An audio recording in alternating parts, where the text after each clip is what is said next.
साल 2014 में दिल्ली की सत्ता हथियाने से पहले बीजेपी नेता लालकृष्ण आडवाणी ने मोदी जी को एक शानदार इवेंट मैनेजर बताया था और उनकी कही ये बात एकदम सही साबित हुई। मोदी जी देश के पहले ऐसे प्रधानमंत्री बने जिन्होंने मुद्दों को हल करने के बजाय उसका इवेंट ही बना डाला।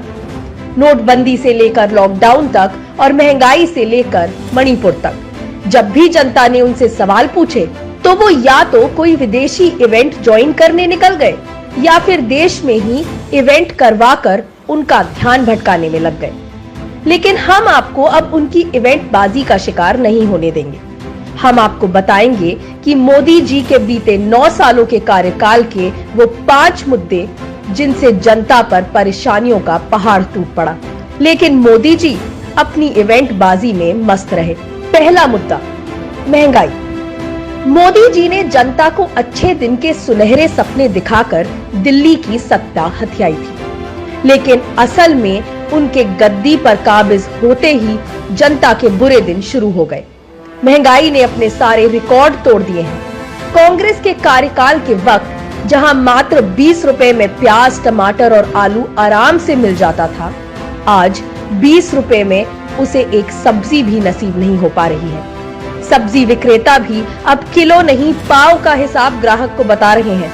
उनमें से कुछ तो रामेश्वर जी जैसे हैं जिनके पास लाचारी के आंसुओं के अलावा मोदी जी ने कुछ छोड़ा ही नहीं। दूसरा मुद्दा, रोजगार। देश में बेरोजगारी आसमान छू रही है। 45 साल का बेरोजगारी का रिकॉर्ड टूट चुका है। मोदी सरकार कई लाख पद खाली होने के बावजूद नौकरी ही नहीं दे रही है। स्टार्टअप इंडिया मोदी सरकार में स्टार्ट ही नहीं हो पाया। गब्बर सिंह टैक्स यानी जीएसटी के कारण 20,000 से अधिक छोटे और मध्यम स्तर के कारोबार बंद हो गए, जिससे लाखों लोग बेरोजगार हो गए।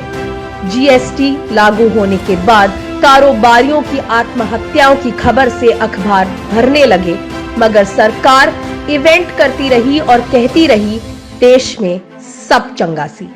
तीसरा मुद्दा, किसान के साथ धोखा। कौन ये बात भूल सकता है कि मोदी जी कई बार मंचों से किसानों की आय दोगुनी करने की बात करते रहे हैं, मगर आय दोगुनी तो नहीं हुई, उस पर से उन पर 3 काले कृषि कानून लाद दिए गए। इन काले कृषि कानून को मोदी जी ने तब वापस लिया जब 700 से अधिक किसानों की आहुति ले ली। उन्होंने एमएसपी पर भी कानून बनाने का वादा किया, मगर अफसोस वो वादा भी जुमला ही निकला। चौथा मुद्दा, पूरे देश में छिड़का नफरत का केरोसिन। मोदी जी ने अपनी सत्ता बनाए रखने के लिए पूरे देश में नफरत का केरोसिन छिड़का। नतीजा ये हुआ कि अब लोग एक दूसरे की जान के प्यासे हैं। उनकी सरकार में महिला, दलित, अल्पसंख्यकों के खिलाफ अत्याचार चरम पर है और मोदी जी चुप। विपक्ष को उनकी इस चुप्पी को तोड़ने के लिए एक अविश्वास प्रस्ताव लाने पर मजबूर होना पड़ा।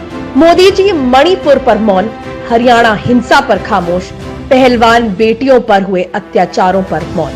पांचवा मुद्दा, मनरेगा को किया कमजोर। जब देश में कोरोना महामारी के दौरान लॉकडाउन लगा, तब मनरेगा योजना देश की आधी आबादी का सहारा बनी, मगर मोदी सरकार ने मनरेगा योजना को भी कमजोर कर दिया।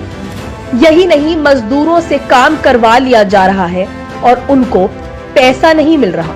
मोदी सरकार में मनरेगा मजदूरों का 6,366 करोड़ रुपए बकाया है। तो ये है मोदी सरकार और उसके वादों की सच्चाई। मोदी जी ने जनता के लिए पिछले 9 सालों में परेशानी पैदा करने के अलावा कुछ नहीं किया। जब सवाल हुए तो कांग्रेस की योजनाओं को नया नाम दे दिया। मार्केटिंग और ब्रांडिंग के लिए पीएम ने बढ़िया इवेंट किया और देश को गुमराह। मोदी जी देश मुद्दों की तह तक जाकर उनको हल करने से चलता है, इवेंट करने से नहीं।